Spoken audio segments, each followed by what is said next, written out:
So now we'll begin our new topic, that is sculpture. Sculpture, जैसा कि हम अभी तक स्टोरी में सुन चुके हैं, पढ़ चुके हैं कि हमारे यहाँ के जो स्कल्पचर्स थे वो फॉरेन कंट्रीज में ब्रिटिशर्स ले जा रहे थे, यूरोप में ले जाए गए या कंट्री में ही अलग अलग जगहों पर ले जाए गए। तो उनको ले जाने का कारण क्या था? सबसे पहले तो ब्रिटिशर्स को ये बहुत फैसिनेटिंग लगते थे, उनको बहुत ब्यूटीफुल लगते थे, बहुत वैल्यूएबल लगते थे, तो वो उनको अपने लिए रख लेना चाहते थे। अब जैसे स्टोरीज इन स्टोन, पहला सेक्शन है स्टोरीज इन स्टोन। इसका मतलब हमारे यहाँ के जो स्कल्पचर्स होते थे उस पर सिर्फ पिक्चर नहीं बनी होती थी, ये एक्चुअली में पूरी एक स्टोरी सुना रहे होते थे।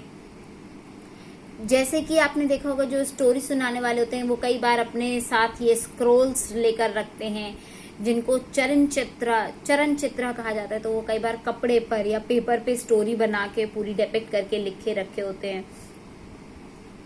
अब क्या हुआ कि जैसे आप ये वाला स्कल्पचर्स देखते हैं पेज नंबर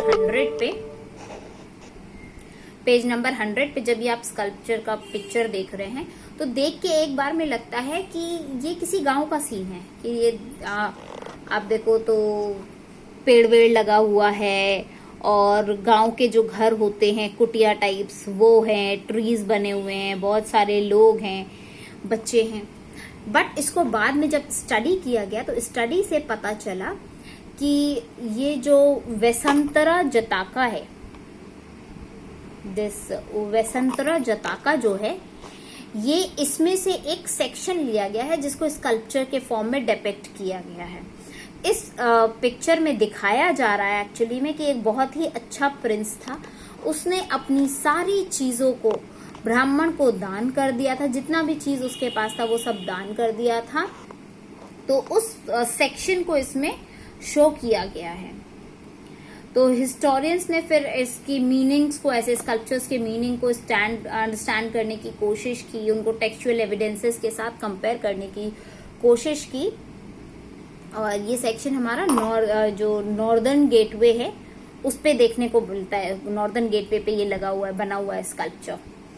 अब सिंबल्स ऑफ वर्शिप की अब बात है। ये तो अभी हमने देखा कि स्टोरीज होती थी स्कल्पचर में, सिर्फ स्टोन पे स्टोरी लिखी होती थी, पूरी कहानी का सेक्शन डिस्क्राइब कर देता था वो।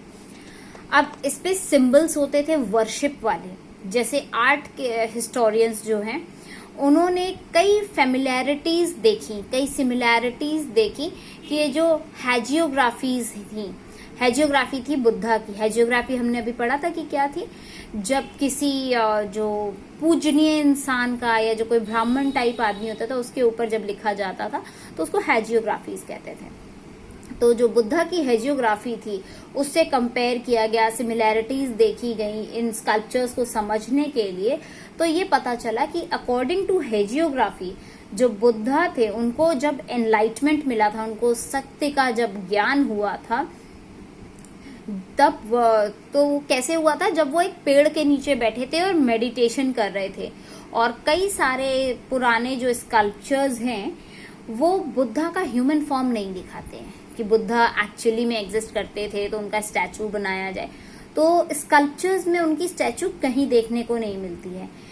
इसकी जगह उनके जो सिंबल्स हैं उनको सिंबल्स के थ्रू रिप्रेजेंट किया जाता है, थ्रू सिंबल्स ओनली। उनको ह्यूमन फॉर्म में नहीं दिखाया जाता। कहीं भी बुद्धा आपको ह्यूमन फॉर्म में स्कल्पचर्स में नहीं दिखेंगे, वो सिंबल्स की फॉर्म में दिखाई देंगे। जैसे कि अगर आप इस स्ट्रक्चर को देखते हैं, इस पिक्चर को देखते हैं, ये वाला, ये पिक्चर आप देखें तो एक ट्री दिख रहा है, ट्री के आगे ये खाली जगह है, यहाँ किसी को बैठा होना चाहिए था। ये यहाँ आगे डिसाइपल्स है, सर झुकाए हुए बैठे हुए हैं, हाथ जोड़कर उनकी बातें सुन रहे हैं। तो यहाँ खाली जगह है, यहाँ बुद्धा का पिक्चर होना चाहिए था, स्कल्पचर होना चाहिए था, जो नहीं है। तो दिस शोज कि वो जो मेडिटेशन उन्होंने किया था पेड़ के नीचे बैठ के, वो तो शो हो रहा है कि हाँ मेडिटेशन किया था, पेड़ के नीचे बुद्धा होने चाहिए थे। तो उनकी इमेजेस एक्चुअल इमेजेस नहीं है ह्यूमन फॉर्म की, उनके सिंबल्स के थ्रू उनको डिपिक्ट कर दिया जाता है। जैसे इस वाले स्ट्रक्चर में एम्प्टी सीट दिखाई गई है कि वहां बुद्धा मेडिटेशन कर रहे हैं स्तूपा में। अब यहाँ पे आप देखो, मतलब पेड़ के नीचे यहाँ मेडिटेशन कर रहे हैं। सेकंड स्ट्रक्चर अगर आप देखोगे तो यहाँ स्तूपा बना हुआ है, स्तूपा के आसपास भी लोग हैं हाथ जोड़े हुए। तो दिस शोज कि अब यहाँ बुद्धा है, बुद्धा को लोग पूजा वूजा कर रहे हैं, लेकिन बुद्धा की जगह उनका एक स्तूपा बनाया गया है, ह्यूमन फिगर नहीं बनाया गया है। और दूसरा फ्रीक्वेंटली यूज्ड फिगर जो यूज किया जाता है या सिंबल यूज किया जाता है, that is the wheel, the चक्र, जिससे हम धर्म हमेशा मोशन में रहे वो चीज डिपिक्ट करता है। तो ये जो व्हील है ये रिप्रेजेंट किया जाता है, ये भी बुद्धा को ही रिप्रेजेंट करता है। और ये सारनाथ से लिया गया है कि वो सारनाथ में थे। तो एज इज ऑब्वियस कि ये जो ऐसे जो स्कल्पचर्स हैं वो लिटरली मीनिंग नहीं उनका समझ में आ सकता है कि ट्री क्या है, या ट्री डज नॉट स्टैंड, कोई वहां खड़ा होना चाहिए था। और लोग उसको सिर्फ अगर ट्री की तरह देखेंगे तो वो नहीं समझ सकते। बट हमको ये समझना होता है कि भाई वहां जो ट्री है वो सिंबलाइज कर रहा है कि वहां लाइफ है, वो बुद्धा है, वो बुद्धा की लाइफ का एक सेक्शन को डिपिक्ट कर रहा है। और ऐसी चीजों को, सिंबल्स को पढ़ने के लिए हिस्टोरियंस ने इनको फैमिलैरिटी देखी, सिमिलैरिटी देखी कि हाँ ये हर जगह ऐसा ऐसा दिखाई देता है। तो जब नंबर ऑफ स्कल्पचर स्टडी किए गए तो समझ में आया कि वो tree is actually depicting Buddha. अब पॉपुलर ट्रेडिशंस, तो कई जगह कुछ चीजें एकदम ट्रेडिशनल होती हैं कि यहाँ पर तो ये बनेगा ही बनेगा।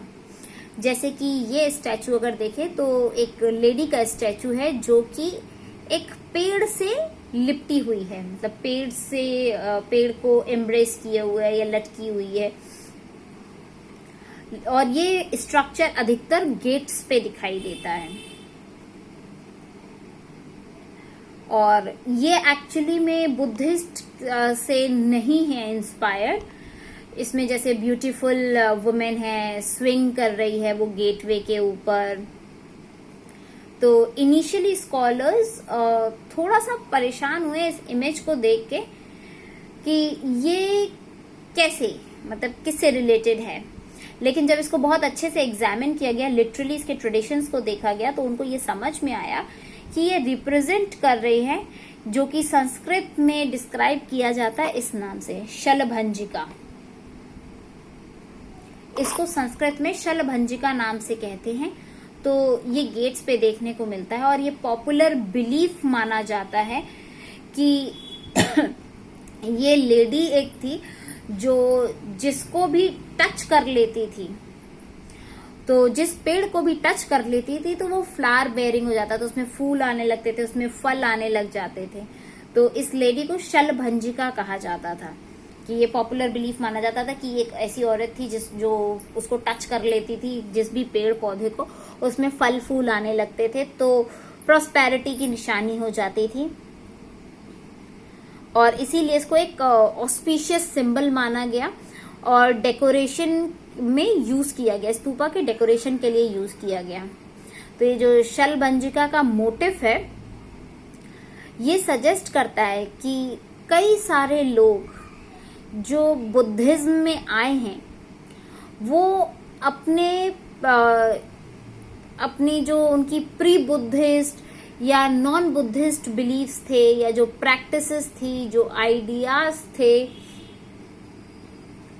उनको सबको खत्म कर दिया है। उनकी जो इच्छाएं थी उन सबको खत्म कर दिया है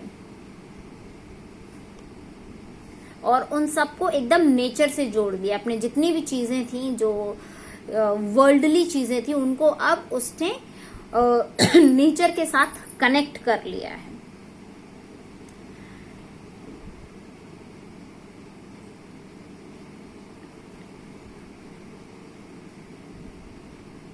और कई सारे ऐसे स्ट्रक्चर्स हमको, ऐसे जो मोटिव्स हैं, वो स्कल्पचर है जो सांची का, उसके थ्रू भी देखने को मिलते हैं। जैसे ये एलिफेंट दिखाया गया है ट्रीज के पास, जंगल दिखाने की कोशिश की है।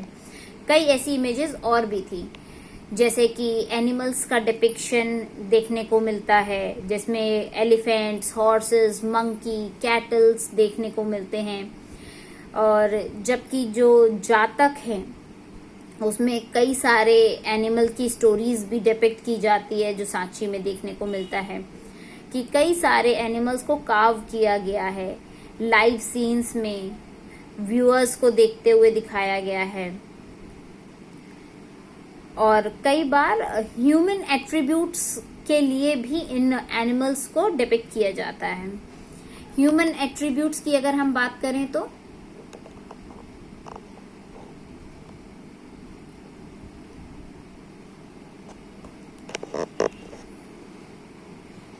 Now it's better. सो कई बार ये जो एनिमल्स हैं ये ह्यूमन एट्रीब्यूट्स को भी शो करने का काम करते हैं। ह्यूमन एट्रीब्यूट्स मतलब जो इंसान की चीजें होती हैं उनको भी इससे रिजेंबल कराया जाता है। जैसे एलिफेंट है, वो स्ट्रेंथ और विजडम को डिपिक्ट करता है। तो स्ट्रेंथ और विजडम किस में होती है? ह्यूमंस की एक क्वालिटी है, उसको डिपिक्ट करने के लिए हमने एनिमल्स का यूज किया, एनिमल मोटिव्स का। कई सारी ऐसी कहानियां भी है जो इसमें रिप्रेजेंट होती हैं।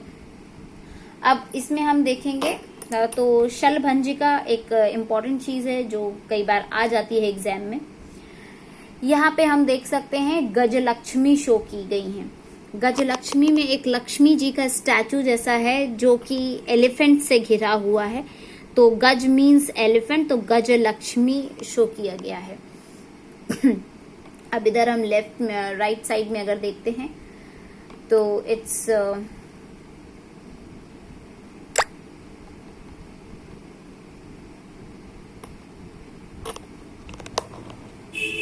पेंटिंग्स फ्रॉम द पास्ट, कि पास्ट से जो पेंटिंग्स मिली हैं वो कैसी मिली हैं। ये एक पेंटिंग ली गई है, it's kind of coloured painting जो कि अजंता से उठाई गई है। इसमें एक फिगर है जो बैठा है और कुछ आसपास लोग हैं जो दासियों जैसे और दास जैसे लग रहे हैं, जो उनको स्पेशल वो दिखा रहे हैं, मतलब नौकर चाकर नहीं होते राजा महाराजाओं के, वैसा डिपिक्शन शो कर रहा है। ऑल्दो जो स्टोन स्कल्पचर्स है वो ज्यादा टाइम के लिए रहते हैं और इजीली अवेलेबल हो जाते हैं हिस्टोरियंस के लिए। जो दूसरा मीन्स ऑफ विजुअल कम्युनिकेशन है वो पेंटिंग्स है, कि कैसे वो पास्ट में यूज होती थी या क्या वो करा करते थे।